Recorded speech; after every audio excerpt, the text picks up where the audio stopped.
Oke, jadi hari ini materi kita adalah algoritma pembagian ya.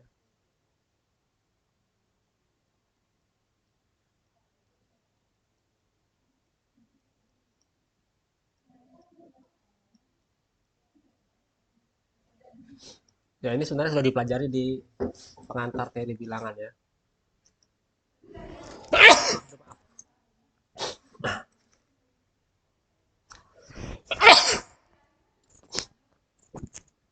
Maaf saya bersin-bersin karena ke kampus ini. Oke, kita mulai. Misalkan kita punya R itu suatu daerah integral ya. Nah, kemarin sudah dibahas ya. A itu, misal kita punya AB anggota R ya, daerah integral, di mana A membagi B. Ini didefinisikan ya, bahwa terdapat C di R sehingga A dikali C sama dengan B. Nah, ini definisi standar ya. Kayaknya di SMA juga sudah mestinya.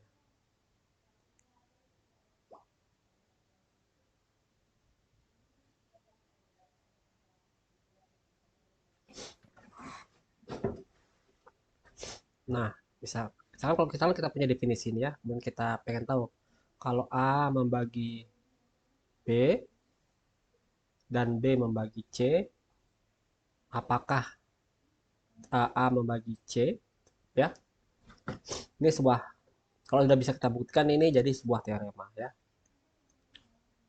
Oke, ini artinya apa? A membagi B artinya terdapat C, kok C lagi? X saja dah. Sehingga AX sama dengan B. Sementara ini artinya adalah terdapat Y sehingga BY sama dengan C seperti itu.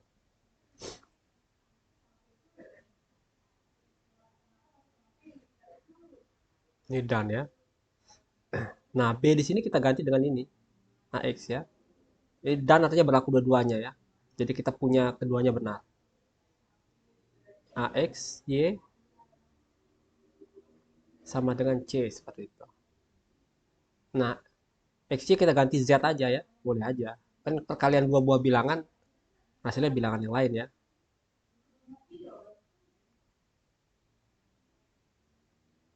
Itu ya. Dengan Z ya, sama dengan X kali Y. Nah, ini artinya apa? A menurut definisi ya, itu A membagi C. Jadi terbukti ya. Jadi kita punya kalau A membagi B, B membagi C, otomatis A membagi C ya. Ini wajarnya kalau dibilang bulat ya. 2 membagi 6, kemudian dan 6 membagi 24, ya otomatis 2 membagi 24 seperti itu. Ataupun ganti 3 ini, ya. Ya, 3 bagi 6, 6 bagi 12, akibatnya 3 membagi 24 seperti itu.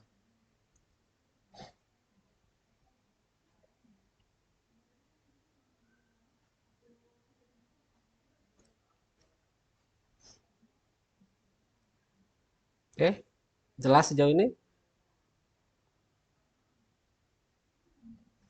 Jelas, Pak. Jelas, Pak. Oke, ya. Saya barusan cek catatan saya bahwa kita punya sifat yang kedua ya. Jadi kalau C itu membagi A dan C membagi B, maka kita dapatkan bahwa C membagi kombinasi linear A dan B ya. KA tambah LB gitu.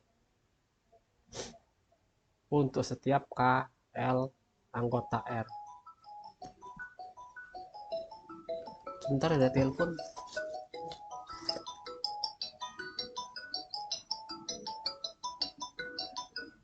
Nah, udah saya silent.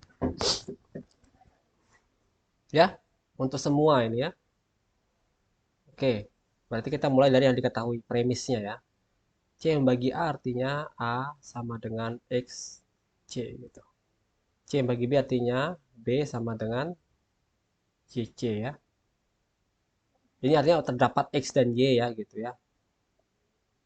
Anggota R sehingga ini dan ini. Ya, cuman ya saya ini nulisnya agak sloppy karena kalian sudah biasa ya dari awal apa namanya menulis seperti ini ya. Ya.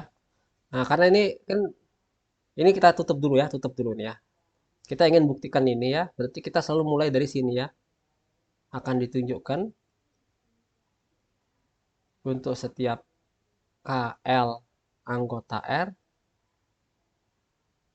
ya, berlaku C membagi KA tambah LB seperti itu ya. Berarti langkah pertama adalah ambil KL ya. Ambil K dan L anggota daerah integral sembarang ya.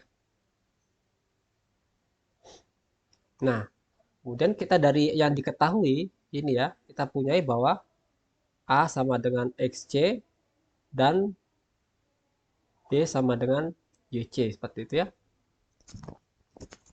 Kemudian juga kita punya bahwa KA itu sama dengan KXC. Maaf, tulisannya jelek ya. K dikali A sama dengan K dikali XC ya, dan L dikali B itu sama dengan LYC seperti itu. Ya. Kemudian kalau KA ditambah LB itu sama dengan KXC tambah LYC ya. KXC tambah LYC ya.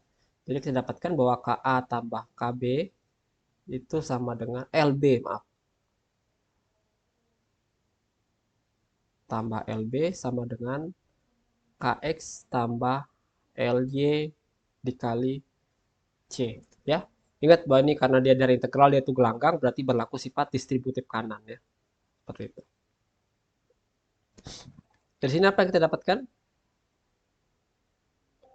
Bisa kita tulis bahwa KA tambah LB itu sama dengan Z dikali C ya untuk suatu Z anggota R ya. Nah, persisnya Z adalah KX tambah LY ya. Jadi dari sini definisi sesuai definisi ini artinya C membagi KA tambah LB. Ya, karena K dan L diambil sembarang, maka ini berlaku untuk semua K dan L bilangan di daerah integral ya. Jadi terbukti ya. Saya nggak tuliskan kesimpulannya ya. Kalau kalian di ujian nulis seperti ini ya salah jadinya ya, karena nggak ada kesimpulannya. Tapi kesimpulannya yang saya bacakan. Jadi kalau saya mengajar sama saya menulis bukti itu beda. Kalau saya ngajar kan beberapa itu diucapkan gitu. Sementara kalau kita menulis ujian atau menulis artikel ilmiah, itu kita suara kita nggak ada. Jadi kita harus tuliskan semuanya itu. Tidak boleh kita apa namanya anggap orang lain tahu seperti itu ya.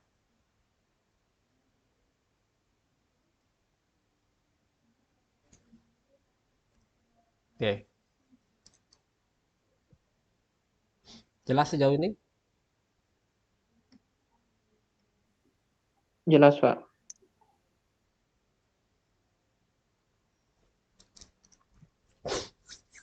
Oke, apalagi materi ntar saya titip catatan saya dulu. Oke, algoritma pembagian langsung sekarang ya. Jadi kita langsung di algoritma pembagian ya.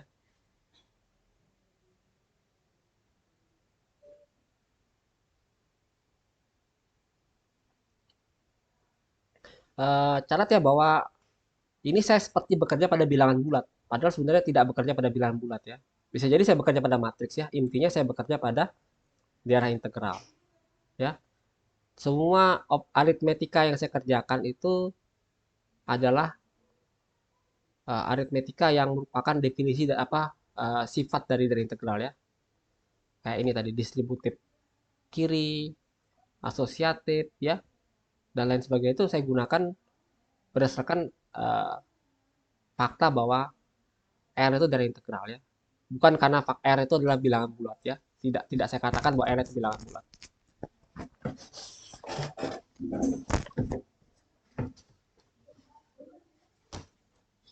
Nah, kemudian algoritma pembagian, kalau kalian belajar apa namanya, pengantar teori bilangan, ya sudah belajar ya. Jadi kalau kita punya A dan B ada di daerah integral R, ya, maka terdapat P dan Q, kok P dan Q ya, biasanya simbolnya R ya. Sehingga A itu sama dengan PB tambah R, dengan R-nya itu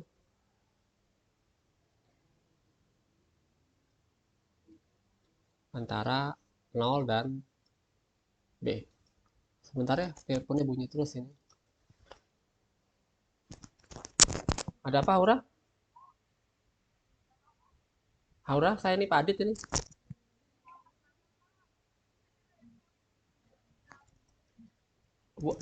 Ada di kampus, cuma saya nggak tahu di mana.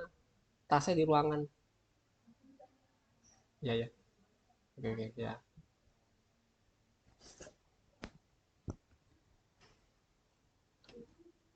Oke, maaf atas gangguan tadi ya.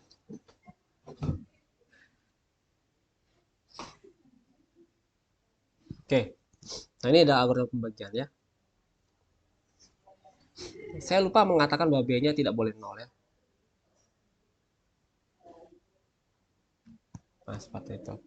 Nah, kalau A-nya 0, otomatis P-nya kita pilih 0 dan R-nya 0, seperti itu ya. Nah, ini kalau kita bicara bilangan bulat, ingat R-nya ini dari integral ya, bisa jadi matriks ya. Jadi tidak spesifik bilangan bulat ya. Yang penting R itu dari integral sehingga memenuhi sifat distributif seperti tadi ya. Oke, kalau dibilang bilangan eh, bilangan bulat ya, kalau kita punya 7 dan 2 ya. Ini 7 sama dengan 2 dikali ini 3 tambah 1 ya.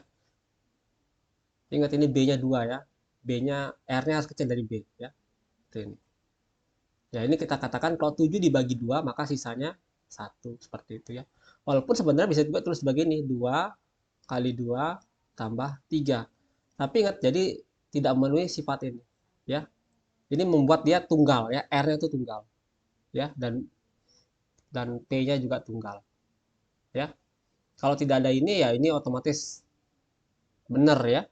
Karena apa? Bisa kita pilih P-nya 0, R-nya sama dengan A seperti itu. Ya, bebas-bebas saja. Jadi yang penting itu sebenarnya di sini. Ya. Karena setiap bilangan itu bisa tulis seperti ini ya.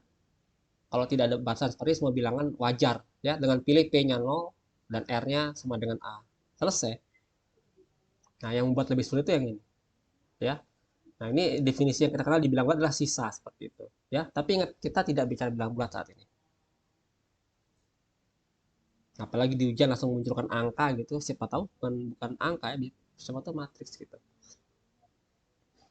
Oke, sebelum kita bicara buktinya ya, kita bicara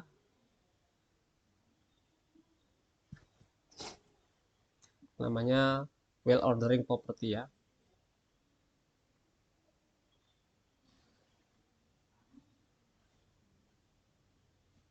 Nah, ini lebih dikenal di Indonesia dengan aksioma nilai terkecil.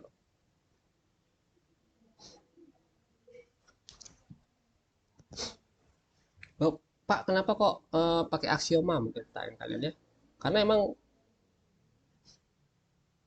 uh, tidak ada buktinya gitu ya. Jadi aksioma nilai terkecil mengatakan bahwa kalau kita punya S adalah subhimpunan di bilangan asli, ya, S-nya tidak hampa, ya, maka S punya nilai terkecil.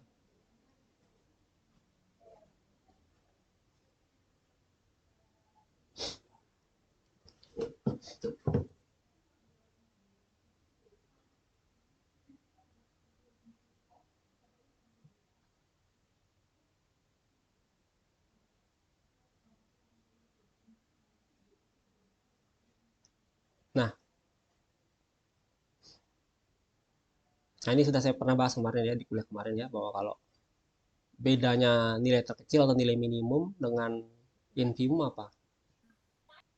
Ah, mumpung di dekat sini ada Bu Ratih, saya tanya deh. Sudah ngambil anu semua kan? Analis real kan?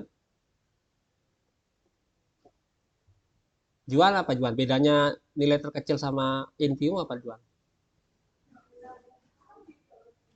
Kenapa Pak? Bisa diulang? Bedanya nilai minimum atau nilai terkecil dengan infimum apa? Infimum. Lupa saya Pak. Lupa. Iya, Oke ya, kan harus bisa bedakan ya. iya Jadi Pak. kalau di analisis kita punya istilah infimum ya. Karena harus dibedakan nilai minimal atau nilai terkecil dengan infimum. Oke lah, kan harus bisa ya. Nanti saya kalau enggak saya buatin soal kombinasi analisis real dengan struktur aljabar ya. Karena udah belajar dua-duanya kan.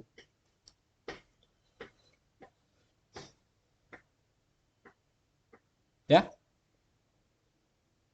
Nah, buktinya algoritma bagiannya menggunakan well ordering property ya.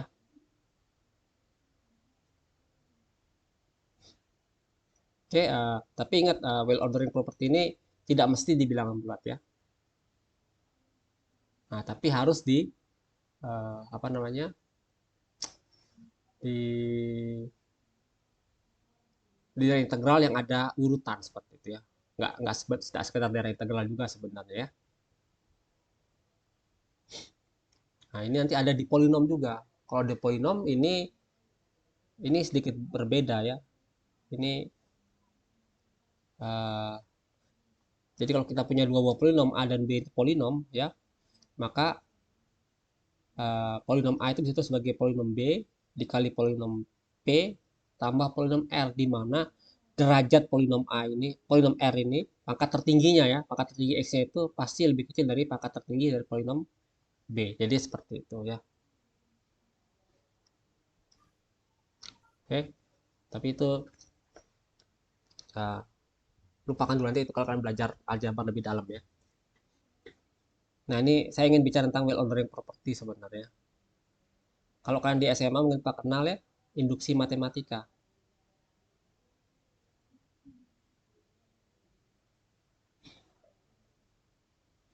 Masih ingat nggak induksi matematika?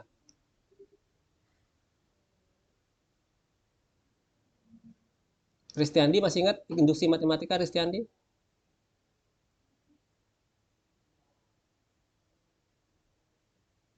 Halo Ristiandi? Terkait induksi matematika, Pak? Ya, Nggak, ya, nggak terlalu masih ingat sih, Pak. Agak lupa-lupa gitu. bukannya belajar di Lokim ya induksi matematika? Di Lokim belajar Ya, nggak? belajar, Pak. Belajar, Pak. Ada dipelajari Pak. Ada dipelajari. Ada pelajari. Udah lupa? Induksi matematika itu seingat saya apa ya?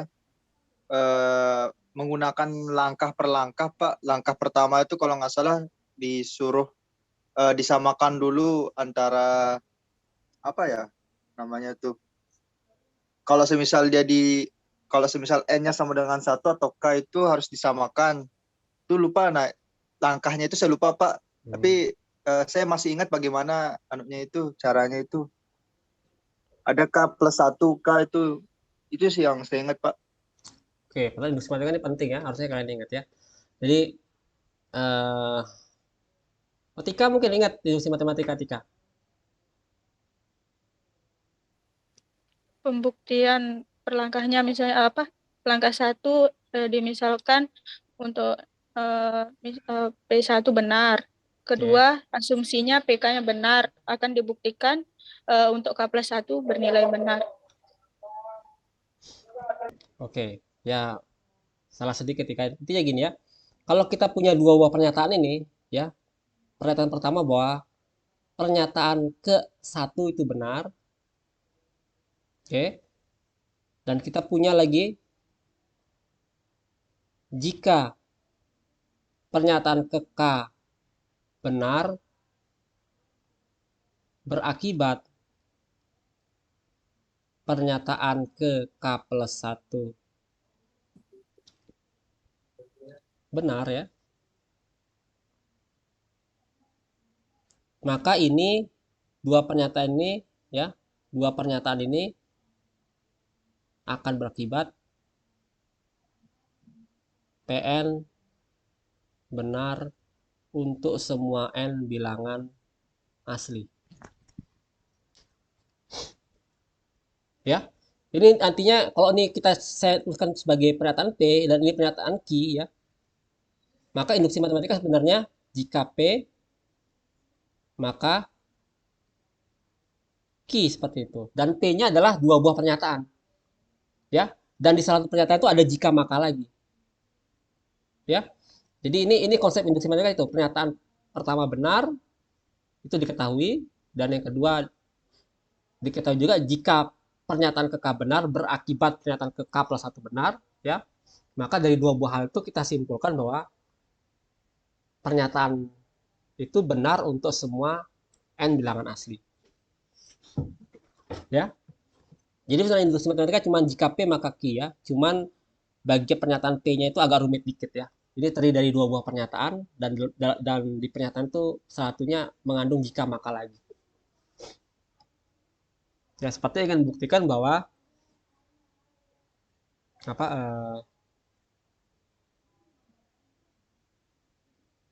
n kuadrat itu lebih kecil dari n faktorial seperti itu. Kecil sama dengan ya.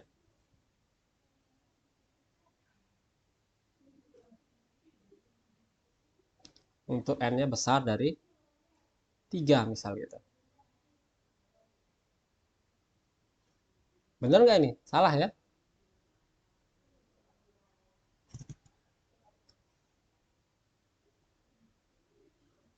Dari 4 kalau nggak salah ya, mulai dari 4 ya. Nah, pernyataan 1 ini bisa diganti dengan pernyataan 5 gitu. Ya. Jadi kita punya pernyataan Px yaitu ya. Px di mana x kuadrat kecil sama dengan x faktorial misal gitu. X-nya bilangan asli ya. Kita ingin buktikan bahwa X benar untuk semua X anggota N seperti itu ya. Atau bisa juga untuk X besar dari bilangan tertentu seperti itu ya. Tapi lupakan dah. Misalkan ini benar untuk N besar dari 1 ya. Kita ingin buktikan ini besar dari untuk setiap N bilangan asli ya. Tapi kita bahwa ini salah ya. Saya hanya mengilustrasikan aja. Oke. Jadi untuk membuktikan ini benar untuk semua bilangan asli kan buktikan pertama P1 benar. Ya. Yang kedua, jika PK benar, kalian tunjukkan bahwa PK+1 itu benar. Ya, kalau sudah bisa tunjukkan pertama dan kedua, maka kita bisa buktikan bahwa kita telah membuktikan bahwa PX ini benar untuk semua X anggota bilangan asli. Ya, itu kuncinya, ya. Nah, sejak SMA sampai logika ini pun kita hanya mengerjakan induksi matematika tanpa tahu. Induksi matematika teorema bukan? Teorema, jika P maka Q. Ya. Buktinya gimana? Nah, ini buktinya menggunakan itu well ordering property. Ya. Aksioma nilai terkecil.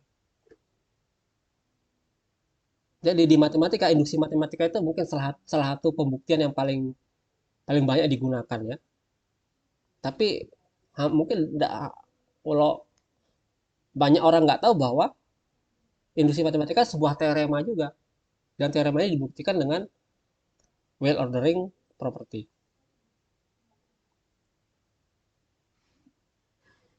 Oke, buktinya gimana? Ya, sebenarnya ada di video yang saya share di grup ya. Gak apa saya singgung ya. Kunci-kuncinya aja ya. Oke, jadi diketahui kita ingin buktikan jika P maka Q ya.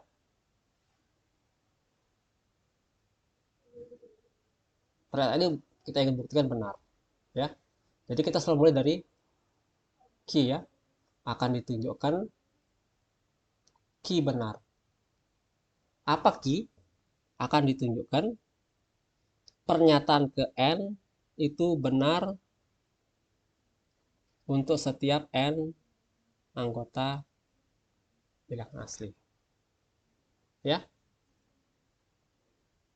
Nah, informasi yang kita punya P, yaitu apa? P itu adalah P1 benar. Ya, yang pertama. Yang kedua, PK benar berakibat PK plus 1 benar. Ya, jadi P itu. Jadi ini jadi informasi, ya. Jadi modal kita membuktikan. Tapi kita selalu mulai dari apa yang ingin ditunjukkan, selalu mulai dari apa yang ingin dibuktikan, yaitu key-nya sendiri, ya. Nah, masalahnya ini agak susah, ya. Kita selalu menggunakan namanya metode pembuktian, ya. Kalau kalian belajar logika dan himpunan, selalu ingat, ya, salah satu metode yang ampuh adalah kontradiksi, ya. Jadi kita andekan bukan key, ya, bukan key benar. Artinya apa?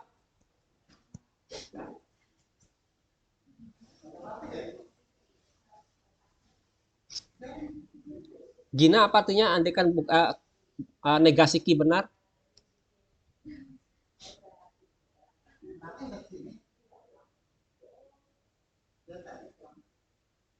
Halo Gina. Halo Gina, kemana Gina? Gina. Hai Gina.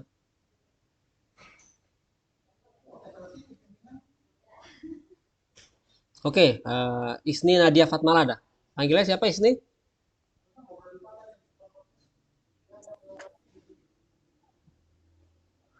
Halo Isni. Loh, Isni kemana juga ini?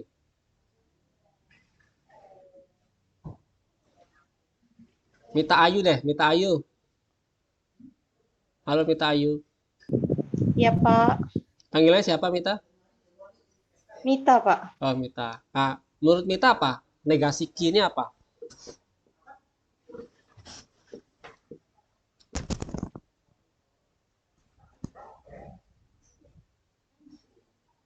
Kebalikannya Ki Pak. Iya, kebalikan key apa? Sebutin coba.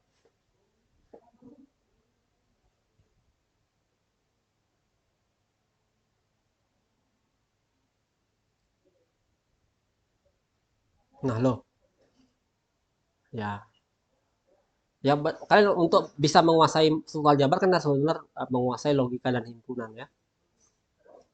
Ya udah nggak apa, saya ulang lagi, ya. Logika dan himpunan. Kalau kita punya semua mahasiswa, semua angkatan 2018 dapat nilai A di struktur aljabar. Negasinya apa? Ada yang bisa bantu?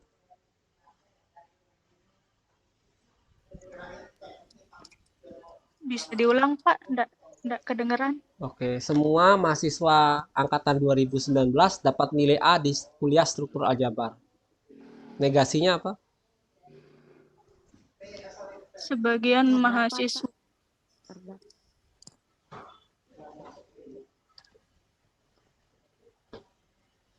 Ya, terdapat jadinya, ya.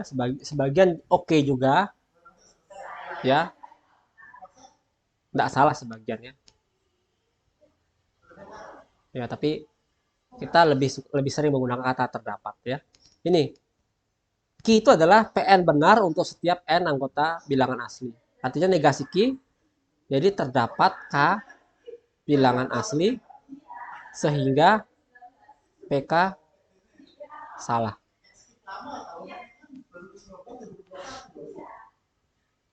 Ya, ingat kita ingin buktikan bahwa PN itu benar untuk semua N, tapi kita andaikan ada yang salah, ya.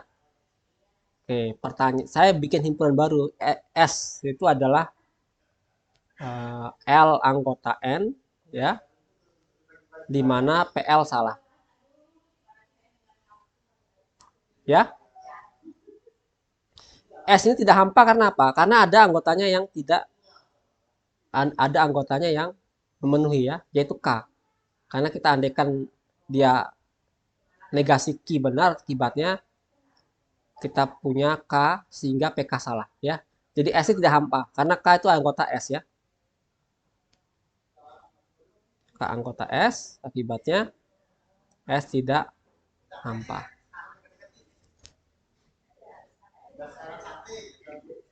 Nah, menurut aksioma nilai terkecil atau well-ordered property, S ini kan subset dari bilangan asli ya. Ingat anggotanya bilangan asli semua ya. Dan S tidak hampa. Kesimpulannya apa?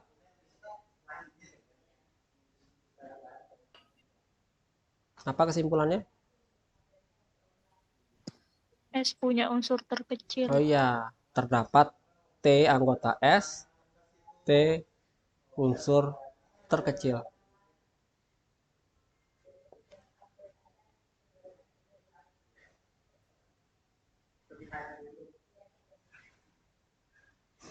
Ya. Akibatnya kita punya T-1 bukan anggota S. Iya kan? Karena T paling kecil akibatnya T-1 bukan anggota S. Nah, saya pengen tahu PT-1, pernyataan ke T-1 ini benar atau salah?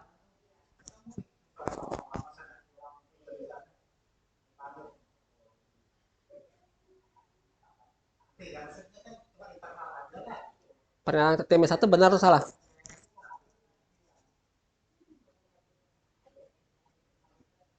Siva gimana Siva? Siva idea. Halo Siva. Siva idea kemana kak adik kau?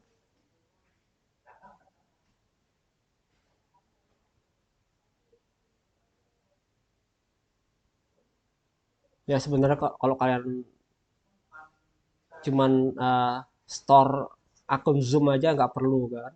Nggak ada nilainya kok ada saya. Kan bisa saksikan live juga ini ngajar saya di YouTube lagi kan.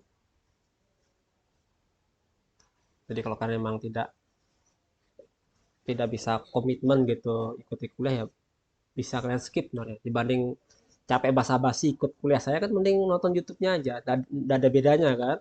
Kalian bisa juga ngabsen, tidak pernah saya larang kalau ngabsen ya walaupun tidak hadir di kuliah sini ya.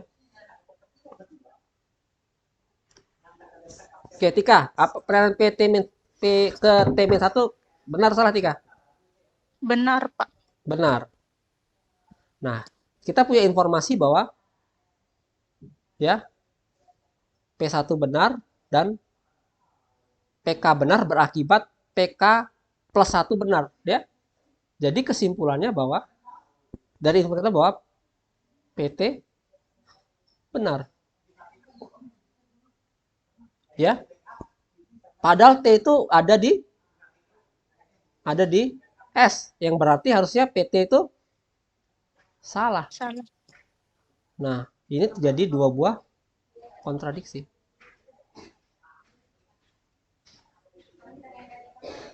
Ya, PT bernilai benar sekaligus salah itu nggak mungkin. Kontradiksi berarti pengandiannya salah. Pengandiannya apa? Negasi Q benar. Jadi yang benar haruslah Q-nya ya. Atau ini dalam kurung Q-nya salah gitu. Jadi yang benar adalah Q-nya benar. Yaitu apa Q-nya? Pernyataan PN benar untuk setiap N anggota N. Ya. Jadi kita sudah bisa membuktikan induksi matematika.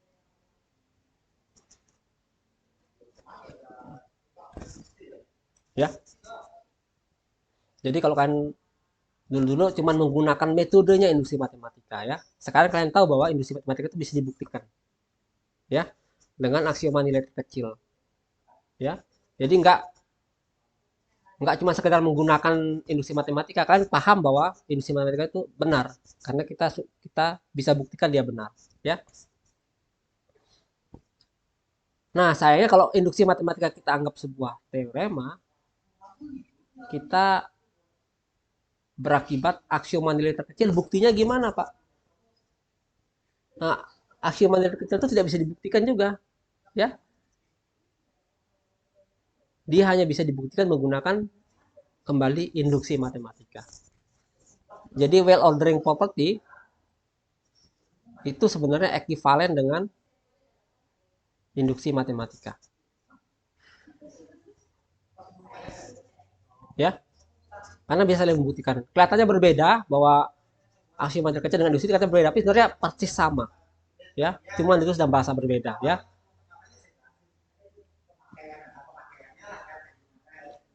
Seperti itu. Nah, bukti-bukti sebaliknya gimana kalian bisa cek di YouTube saya. Oke. Nah, jadi kalian bisa pilih mana sebagai aksioma, ya. Banyak orang lebih suka menulis aksioma, yaitu well ordering property sebagai aksioma dan induksi matematika sebagai akibat dari aksioma tersebut, ya. Tapi sebenarnya bisa saling membuktikan seperti itu. Nah, nanti kalau kalian belajar aljabar lebih dalam, ada yang lebih besar, ya, lebih umum dari induksi matematika, ya. Ya. Namanya lemma zone.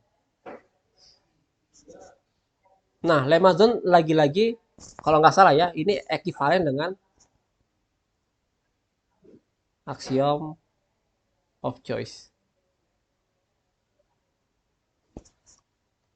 Nah, kalau lemma zone lebih banyak digunakan di aljabar, axiom of choice lebih banyak digunakan di analisis seperti itu.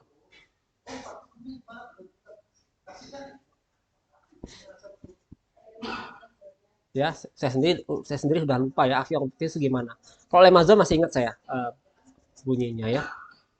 Nah, ini nanti lemma zone sama axiom of choice ini adalah versi lebih besar dari aksioma nilai kecil dengan induksi matematika, ya, lebih umum, lebih besar, artinya lebih berlaku umum gitu, ya. Tadi pada prakteknya tidak perlu digunakan karena cukup gunakan yang dua ini, ya, cukup gunakan well ordering property atau induksi matematika karena banyak kasus cukup bisa dibuktikan oleh yang dua ini. Tapi pada serum kasus itu lebih umum menggunakan lemma zone sama axiom of choice, ya. Kalau bukan orang matematika, terutama bukan orang matematika murni, ya mereka tidak akan butuh lemma zone sama axiom of choice, ya. Tapi ini materi tingkat atas lah untuk anak S2 lah. Ya, untuk anak S1 cukup tahu bahwa well ordering property dengan induksi matematika itu sama, ya. Sekali lagi bukti sebaliknya cek di YouTube saya aja, ya, yang saya share di grup WA. Seperti itu, ya. Ya, well ordering property dan induksi matematika itu bahasan dari bilangan bulat, ya, bukan di daerah integral. Ya, tapi nanti bukti-bukti algoritma pembagian kayak gitu dibuktikan menggunakan induksi matematika, well ordering property sebenarnya, ya. Induksi matematika lebih jarang kita gunakan. Oke, gimana buktinya? Kita kan bisa lihat di YouTube, ya, bukti algoritma pembagian, ya. Bisa kalian cek di YouTube saya. Nah, nanti algoritma pembagian untuk ring yang lebih kompleks itu ada buktinya di mata kuliah saya yang lain, ya. Ada juga di YouTube-nya, tapi untuk kuliah kita, ya, kita masih batasin di apa namanya? Bilangan bulat, ya, kecuali yang sebelum-sebelumnya.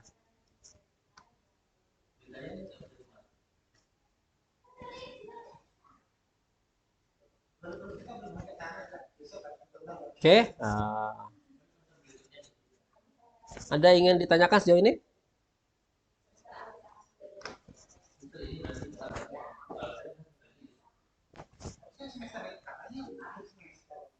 Belum ada, Pak. Belum ada, ya. Tapi kayaknya mau nonton ulang tadi yang pertama, soalnya saya keluar yang pertama. Oh ya. Ya wajar sih. Kalau kita live gini pasti sering keluar. Makanya saya lebih suka nonton YouTube, ya. Nah, tahun depan untuk angkatan 2020 kalau sudah offline, maka saya di kelas tidak lagi ngajar, tapi latihan soal aja, ya. Cukup materinya di YouTube aja nonton, tidak perlu nonton saya di sana, ya. Jadi mungkin lebih milih mahasiswa yang aktif dibanding saya yang ceramah gitu. Oke, kalau gitu saya akhiri kuliahnya ya.